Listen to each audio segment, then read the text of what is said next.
Real happy to have my next guest on the Sports Card Shop guest line.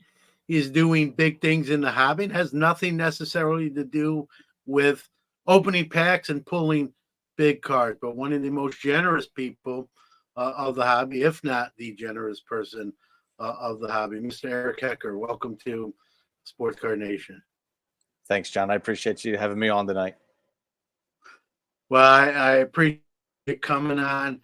Um, before we get into kind of what you're known for and the big things that you're doing in the hobby, which are very important, I want to talk about the standby kind of how it all kind of started. I know from hearing you talk about it before, your parents were very inspirational in getting you started in the hobby. Kind of talk about where it all began. Yeah, I think I'm probably like most people in their 40s at this point in time, where I grew up in the 80s and 90s collecting cards, but my parents certainly started me on that path, and to this day, I still don't know why. My father collected as a child of the 50s and 60s, and I think like that generation, his mother threw out all of his cards, and so maybe he was reliving it through me, which totally fine. I don't have a problem with that, obviously. But they did. They started it, and what they did for me is they built each year the Topps flagship set from the year I was born in 1982, and I think I had all of them built for me all the way up through 2000. But the one that stands out the most to me, ironically, is the 1986 set, because I must have gotten it for, I don't know, Christmas of either when I was 9 or 10 years old, and all the gifts were opened up. The family goes and does their thing, and I start opening up the 792 count card box. Cards are sequentially numbered 1 through 792, and I start pulling them all out and organizing them by team. And uh, both of my parents come walking into the room and dead stop in their tracks and just looked at me and said, "What are you doing?" And I explained it to them, and right then and there, they said to me, these things aren't really things you play with. You treasure them, you collect them, you look at them occasionally, but this is something that we want you to grow, to enjoy, and to love. And they really explained it to me in terms that I understood. And from that point forward, I looked at cards as something that yeah, we enjoy them, we love them in our own various ways. And so that continued on, and uh, you know kind of fast tracking it in and out through college, in and out through the early adult years of my 20s. But it stayed with me forever, in my head. And then I learned of this new thing called eBay, and at the time, sports memorabilia was something I really enjoyed looking at and seeing, in other places, and thought I would like to have some of my own. And boy, were the prices different in the early 2000s compared to now, where I could get a Pete Rose bat or a Barry Sanders jersey, and I had a Mickey Mantle autograph at that time, and it was crazy. And then again, life continues on, and now COVID happened, and I think, like, again, all of us, I jumped right in, needing a distraction. And as many negative things that happened during that time, there were so many positives, and I think me getting back into the hobby was definitely one of those positive things. Yeah, it's crazy. It's with COVID. I thought the hobby, the show existed at that time, and I remember, as I've said many times on the show, I had told people, "Hey, the hobby's going to take a back seat. Life is going to be more important, and cards are going to be the least of people's concerns as it should be." And yet, as we both know, right, the opposite happened, right, for a lot of Hmm. factors, right? People being home, some discretionary income with some surpluses and stimulus packages, and really the hobby exploded. A lot of people got back in because they had time to, and it became noticeable again. And we're going to get into the philanthropic side.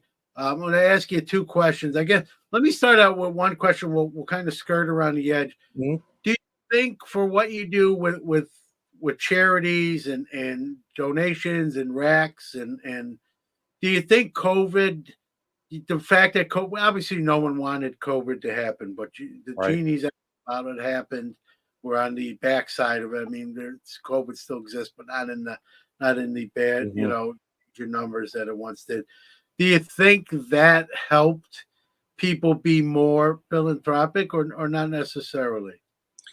It did. I mean, in so many different ways. I can speak both from like the hobby perspective, but also the professional perspective because my Yeah. day job is in fundraising. So, I mean, we saw a spike, in our fundraising. There was spikes in so many different areas of fundraising and philanthropy. But it was because I think people were creating their own different communities at that time, and whether it was through Zoom or, whether it was just going for walks in your neighborhood, you were actually starting to get out and get to know your neighbors. I mean, we never knew our neighbors, prior to that for the most part. And so, yeah, I mean, there definitely was, a spike in that. And I think that there were parts of it too that what I'm doing, the negative side of the hobby really created what I'm doing. Because there was all of that just disgusting behavior that you would see in front of Targets and Walmarts and things like that. And I don't want to see any of that. And I just thought, there's got to be a better way to do this whole hobby thing that we're a part of. And the other question I want to ask you, kind of, a little tongue in cheek humor too. I know I heard you on a previous podcast talk about like you got into a break, and Hmm. I may be a little bit older than you, Eric, but we grew up around the same era of cards where we enjoyed opening packs and whatnot. And here we're now in an era where when it comes to breaks that we buy into a break, let's say, and here someone is opening the packs in a sense for us. And I always joke, I remember as a younger collector, me and my friends would have our packs of cards and someone might be done before the other one. And, they'd be, hey, let me open a couple of yours. Hmm. We're like, no, no, you opened yours already. And Right. now we're in the time period where we literally pay a breaker to open our, in a sense, a community packs of Hmm. cards on screen. If you would have told younger version of me that would be a thing someday, I would have thought you're crazy. And yet, I've said it. Breaking really saved the wax industry at some point when it was not as what we know it as today. It's You know, it's just crazy how the hobby can change and how yeah. our opinions can change. Yeah, go ahead. Yeah, no, I mean, I'm right there with you. Younger me never would have imagined any of that either. And I mean, younger me in 2020 never would have imagined that. I mean, I knew there were people, through YouTube and other streams that were opening packs of cards. And at the time, I'll be honest, I'm like, who in the right mind would watch something like this? Like to me, it seems so boring, and plus I didn't understand what a break was. And I got into it because I saw a Facebook ad for, send us your email address, we'll send you $10 to participate in this break. And like, what the heck? I have nothing else to do at this moment in time. So I did. And enjoyed it, enjoyed watching it more, I think I did than actually participating in it. And then I started seeing more and more about breaks and yeah, met a few folks in there and really found my community and I guess my hobby family through the breaks as well. And we're going to get into the again the philanthropic side of what you do Mhm. with the hobby. Like you said, it's also part of your career, your 9 to 5 job, as they say. But even as a kid, were you always like that? Was that something like instilled? Were you raised like that? Where did that giving and I want to do for my community was it there from the start, or talk about where it comes from for Yeah, for, my for you? so my parents, I mean, they showed me empathy. They allowed me to do whatever I wanted to do, and but at the bottom or at the end of the day, um, we were always there for one another, but we were always there for other people too. My mother was a social worker, so I got to see what she did on a daily basis. And then I was raised, so to say, in the YMCA, before and after school care, summer camps, and things like that. And so their mission, I mean, was acceptance of all, and we're going to find a place for you. It and they actually did, because when I was on the brink of 12, 13 years old, my father lost his job. I actually aged out of the summer camp at that time, and my parents didn't know what to do with me. And we had such a good relationship with our local YMCA. They said, bring them on down every day. We'll find something for them to do. And so I volunteered for 3 years, every summer with the Y. And at the age of 16, they stuck a W-9 in front of me and said, here, fill this paperwork out, and we're going to start paying you. So, just it did. It really started at an early age, and I'm very, very grateful for that. Yeah, and the hobby is grateful for you and what you do. We're gonna well, again. I know I keep teasing. We're gonna get there. Um, like you said, your parents kind of with the sets got you kind of ingrained in the Mhm. hobby, and you now with your own sons Mhm. um, have got them involved in the hobby and sort of become a rite of passage. And sometimes you hear those stories. Talk about that aspect. Yeah. So even if I didn't get into the hobby the way that I did, I was still going to put sets together for my son. He's 6 now, and I do remember Christmas of his first. He was born in November, so I mean, a month later, I stopped. Steel City Sports Collectibles is right down the street from me, and so I stopped at the store there, and I was like, "Hey, I need a box of tops," and they told me what the price was, and I thought, maybe I don't do this, but I did it anyway, and so yeah, that's continued on, but he has started to enjoy it as well. He's at the age now where he's understanding sports, he's playing sports, he has his favorite player, his favorite teams, and he's collecting those guys. But he enjoys kind of seeing what I'm doing as well, and all of that fun stuff. Um, he's also not at the point though where it's crazy expensive, and he's not asking for all those big things, so it's fun for me as well to kind of keep his spark alive, with just this fun aspects. He gets a shiny Jose Ramirez card in the mail, from a friend of ours across the country, and he's just as excited as when somebody sent him this autographed Jose Ramirez card. So I mean, he doesn't know the difference at this point, other than the fact that it has his favorite player on the card, and that's all he cares about. Yeah, the innocence of the hobby, Yeah. right? Yep. I started as a 7-year-old kid, and no, it was 1979. It was a long time ago. Um, but I wouldn't trade that in. I'm glad I sort of started, Eric, in a point in the hobby when it wasn't necessarily all about dollar signs Mhm. and flashy and chromium cards. And I love that stuff. I'm not, poo-pooing it, but I started before all that.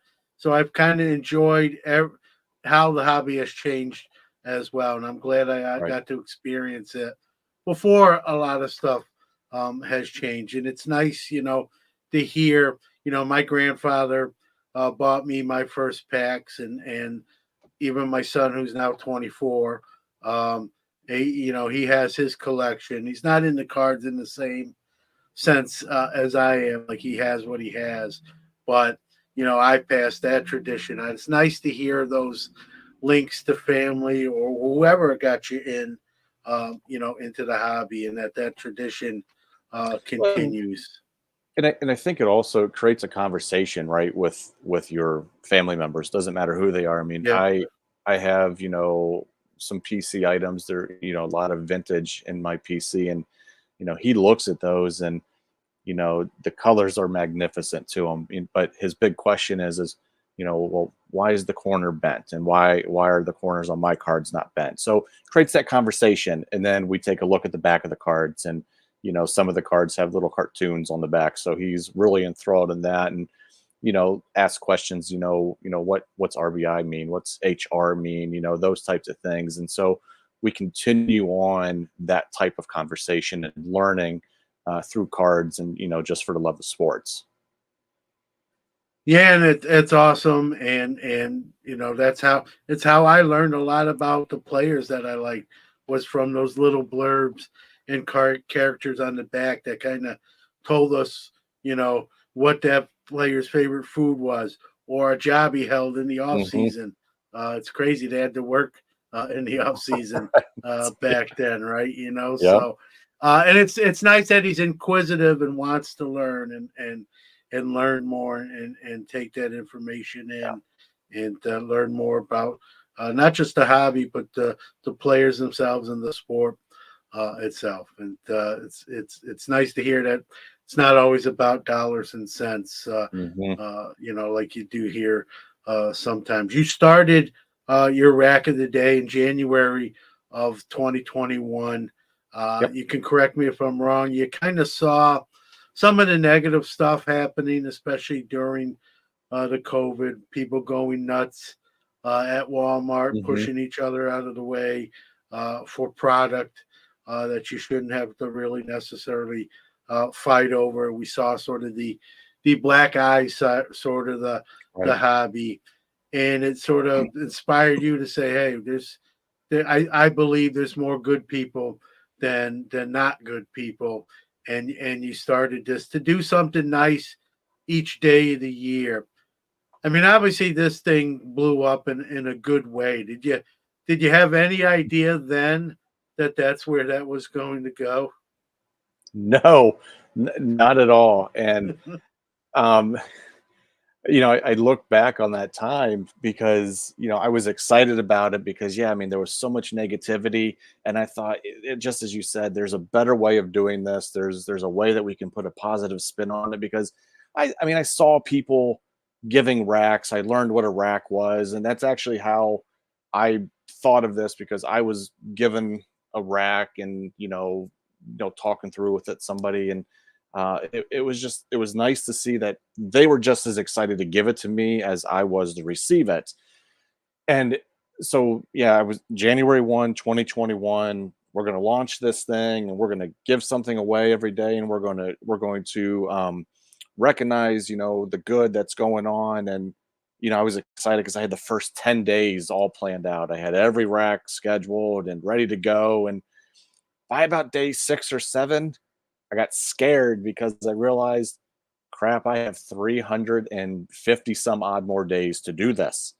How is this going to happen? Because I didn't take into account for um, time to put all the packages together, the expense of shipping.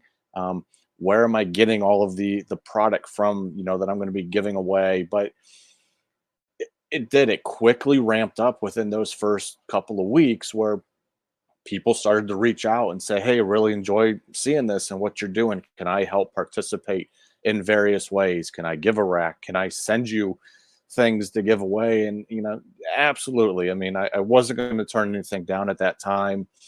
And within that first month of January, I had somebody reach out and said, "Hey, I want to send you some cards to give away." And sure, that'd be great. Well, they kind of undersold what they were sending me. They sent me a 3,200 count box of cards that was completely filled. And at that point, I realized, okay, this thing is going to continue. This is going to be a project that I'm going to sink my teeth into and I'm going to really immerse myself in because I was seeing the return on investment from a positivity standpoint, but also a time standpoint too. Of It wasn't as much time as I thought it was going to be, and it was actually more fun for me to participate in this way. And um, I'm glad that I stuck with it. We haven't missed a day. I did the math recently. We are 1,000 to date. We're 1,600 and like 50-ish racks that we've given out through Rack of the Day. And if things continue to go on the projection for 2024, we'll end the year just over 2,000 racks that have been given out through this program. And you're going to wind up beating Cal Ripken's inning or game streak, I should say. Oh So my gosh, watch out, I Cal. didn't think of that. Yeah, and listen, I'm calling it right now. But that's tremendous, and to I know you're a family guy, so you go on vacations. I mean, talk even about that. How do you do like if you know you're going to be traveling or out of town or out of state? Do you sort of do that ahead of time and just to keep that streak alive? Yeah, what was great. So I mean, after that first year, what I was able to do is get to know more people and kind of get to know their hobby stories, their collecting journeys, and who they are as a human being, not as a collector. And so I thought of this idea, like, if I could get 12 individuals to sign on to take one day every month, that would be helpful. And so I did. I reached out to a few folks, and now we have what's called the RAK ambassadors. And so every month, these same group of people, they take an individual day, and they go the entire year with that same day every month. And so yeah, like if there's times that I'm going to be out, um, I put those out in the group chat that we have and say, hey, I need these days covered. Can we trade? Can we offset? And it's never an issue. And the same thing with them. If they can't do their day, they do the same thing. Um, and yeah, when I'm gone, I schedule the tweets that get sent out at a specific time, and everything's kind of on autopilot at that point, which is nice because I do still get to attend to my family and not really have to worry, so to say, about the traction that rack of the day is getting on that particular day, because I know it's in capable hands, even without me at the driver's wheel. And we know, Eric, a lot of this stuff is contagious in a positive way, right? Mhm. People Yeah. see it, take up the baton and run with it. I even in support of the podcast, I'll send people just cards I know of teams or players Hmm. they collect. I hope it inspires them to do that to someone else and just kind of keep that thing going. I've even done giveaways and I'll write a note when I send a giveaway, like to a random person, like, hey, if this isn't something you want, pay it forward, right? Give it Right. to someone else. Yep. But that stuff really does get contagious. And like you said, you had no idea how big this was going to get. I heard you mention it's not as much work as you thought, but at the same time, it's probably you know there's work that goes into it. I know you're sort of a Hmm. modest guy, but talk a little bit about some of the logistics to Sure. how much organizing, like you said, even with the rack ambassadors, you just kind of work together. Hey, can someone pick this up for me this day? I'll trade with you, Yep. that sort of thing. Talk about some of the logistics. The reason I ask you this is because again, I know you're a modest guy, but I also want people to know that there is some work to this doesn't do it by itself. There is some things that in play here. Yeah, I mean, it does take time, as far as organizing whatever the racks are going to be, whether it's, a single card, blaster box, piece of memorabilia, or if it's something larger too. We're known to do the larger racks that, that we got to get a large group of people involved in. And those certainly take the most time, the organization of collecting the funds and getting the card, shipped either to, a singular person and notes written and different things of that nature. But I think the most work, the most time and effort that goes into it really is engaging with the community. And it starts with that single tweet on a daily basis. And a lot of people have asked, like, how do you pick somebody? Like, what's the criteria?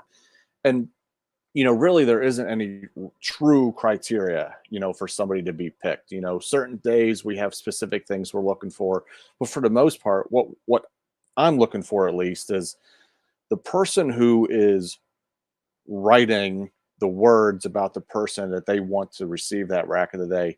They took the time and the effort to tell a story. They used words that are descriptive, and you could tell that there's emotion behind it, and that they really want to be sure that that person's being recognized. And to me, that's the most time consuming, because then what I end up doing is, especially if I don't know the person, is I go through their timeline, and just kind of see like who they are, get to know them a little bit. I may reach out to them too and just start a conversation to try to get to know them. So from that aspect, there certainly is, some time value that's put into it. But at the end of the day, it's well worth it, because what just happened is I got to connect with somebody new that I didn't know about. And then, regardless if that person was selected to receive the rack of the day on that particular day, they now have been introduced to a whole nother community that they may not have been connected with, and vice versa.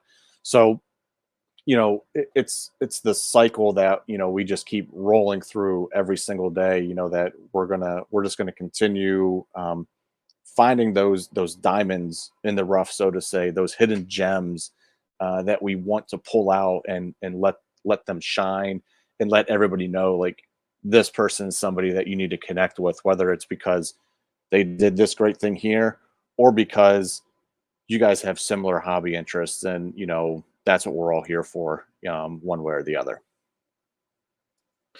I got to ask this, and I'll say yet if they haven't yet. Uh-huh.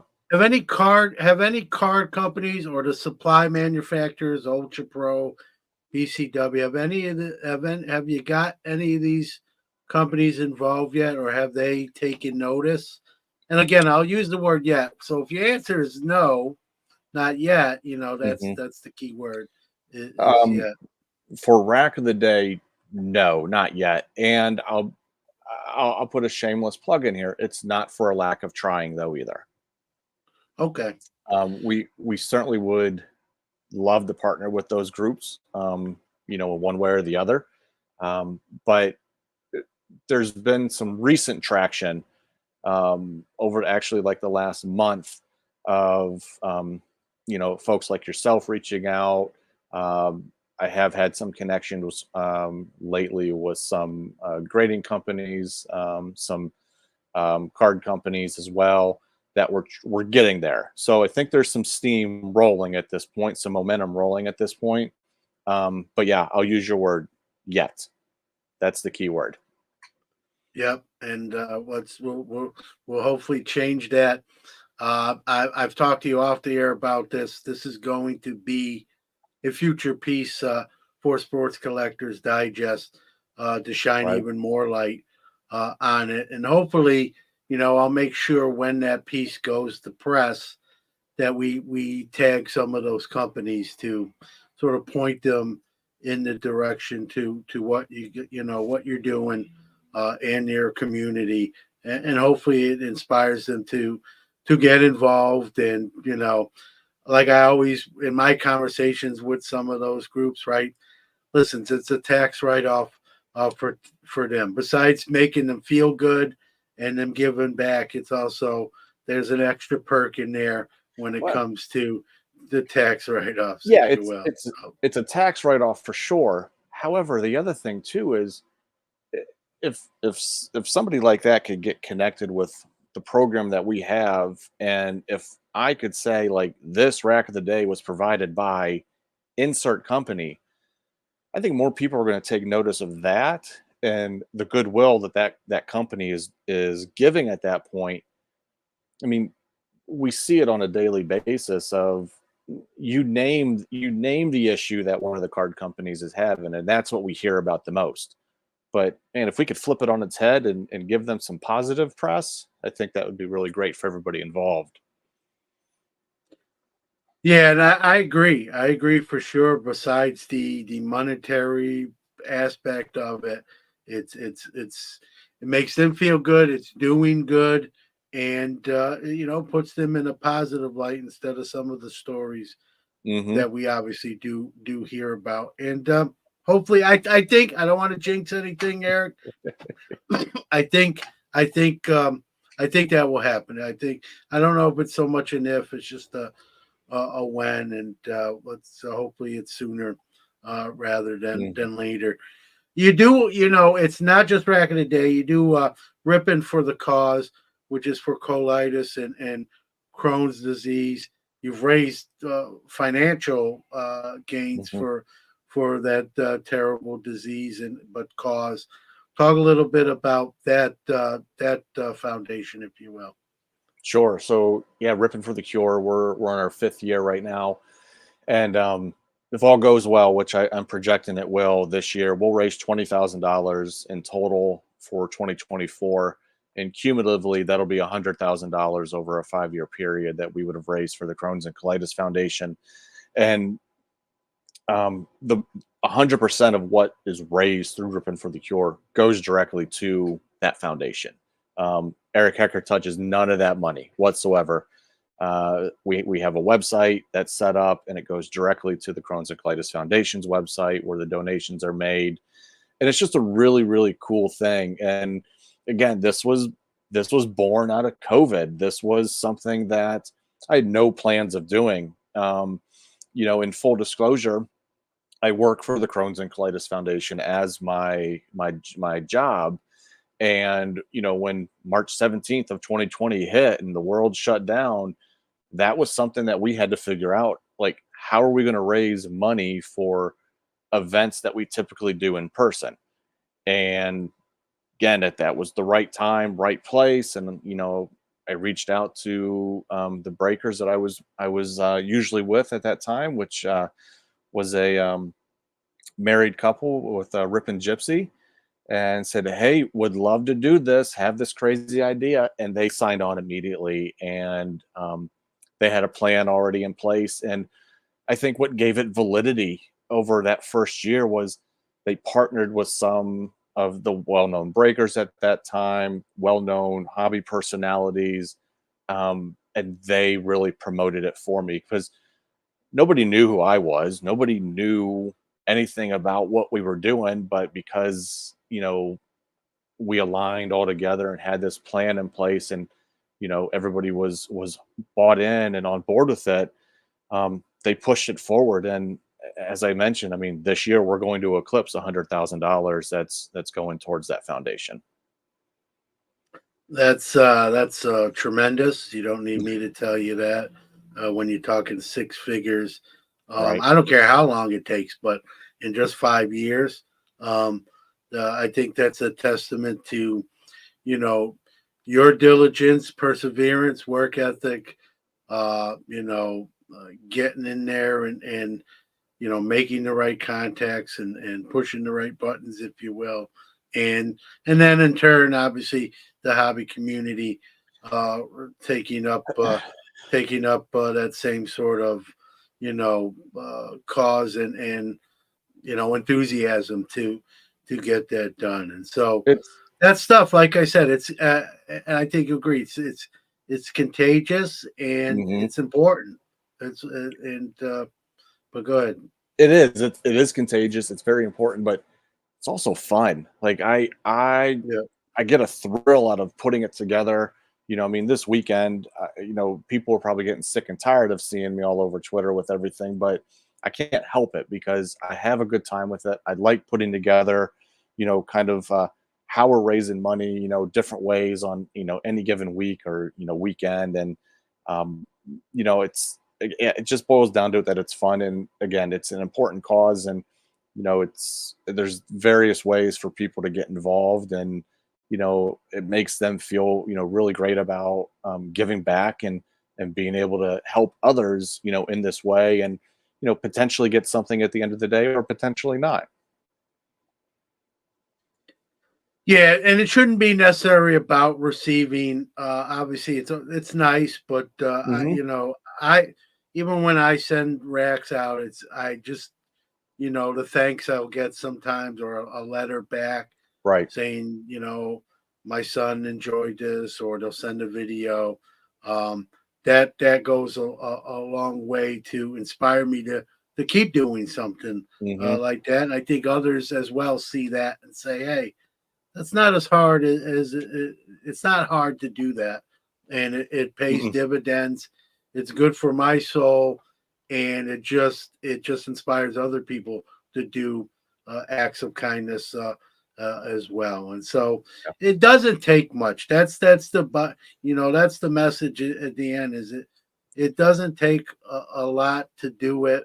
You just got to have the wherewithal and just make it happen. And a lot of that stuff, right, is just people sort of take that cue and they jump on board too. And so something that starts very small becomes a groundswell.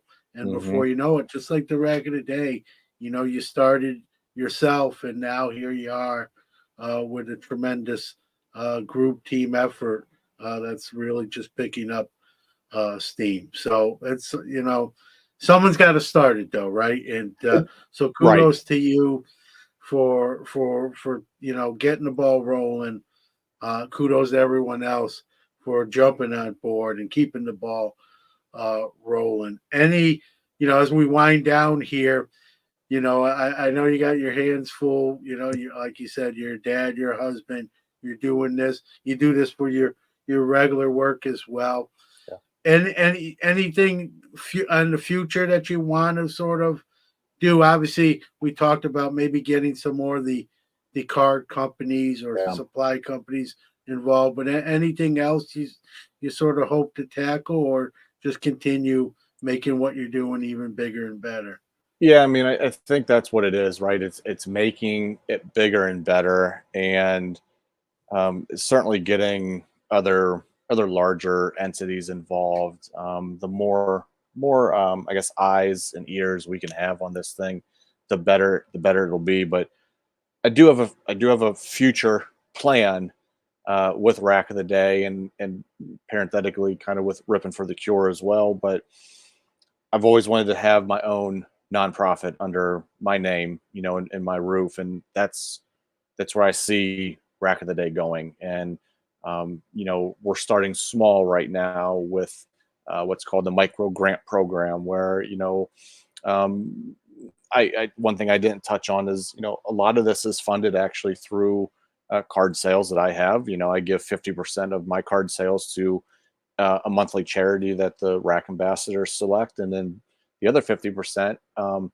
will go into it's called the micro grant program, that's helping hobby members who maybe they ended up in the hospital, unexpectedly with pneumonia or whatever the case may be, and they're there for a few days, and the last thing that your spouse wants to think about is I got to get food on the table for my kids. Well, we'll get them an Uber Eats gift card, maybe a gas card, things like that. So like long-term goals is to grow that type of program where we're supporting larger programs, whether it's youth sport leagues or education, teachers, things like that. That everything again is still built and grown in this hobby, and it's supported by the people and companies that make up this hobby. And am I expecting that to begin tomorrow? My goodness, no. I mean, it takes time to kind of build that collateral and everything of that. But that's where I see Rack of the Day going, and then kind of bringing Rippin for the Cure in underneath that umbrella, where it can be that event that's raising the larger amounts of money at that point, because we would then be a certified 501c3 nonprofit and be able to accumulate everything that we would need for that. Yeah, I think you're going to get there. I think the right guy is spearheading this. Obviously, have experience already, but you got a great heart, and you're the right man for the job. Not that it's a job, but as the Sure. Yep. expression goes, Eric. And like I said, shameless plug. This will be an article in a future Sports Collect Digest. Sure. And shine some more deserved light on it, and maybe the right people will take notice and make this bigger and better. It's already great, and Thank kudos you. to you Thank and the you. community for where you are here 4 or 5 years into it. And so it's not going to get worse. That's the Mhm. good thing. It's just gonna get better, and hopefully, one thing I try to do with that column is shine a light on people and things that are important to the hobby, and in this case to humans and people in Hmm. general. And so it's going to be a pleasure to put that together, and hopefully that leads to bigger and better things. And so look forward to that probably in April there. So, Right. but awesome what you're doing, Erik. Thank you. I always give the guests sort of give out where people can find out what you're doing. If they want to jump on board, get involved, how do they do it? Give out that information. I'm also going to put it in the show notes as well. So if someone misses it, audio wise, you can check the show notes. But go ahead and give out that information too. Sure, sure. Well, I appreciate it, John, for the opportunity. And you can mainly find me on Twitter. My handle is at Hecker, Hecker. And then you can follow the hashtags as well. The first hashtag is RAK, RAK of the day. And then the second hashtag is Rippin, Rippin, for the cure.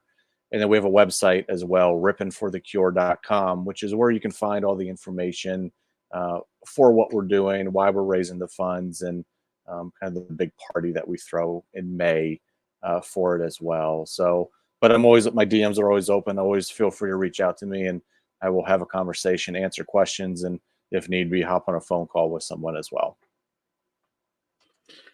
Well, it's awesome. Again, hats off to what you're doing. I look forward to seeing where you go and how big this gets, and even what you've done in a short amount of time is no small feat. So, Thank you. again, kudos to you. And like I said, if you missed all that, check the show notes, get involved. It's good for you. It's good for others, and that those small ripples, right, become big waves, as we like to say. And it's Absolutely. important. It's very important. So, thanks again, Erik. I know you're busy. Thanks for making some time for the show. Sure. Thank you again. I really enjoyed it and appreciate this opportunity to share. My pleasure.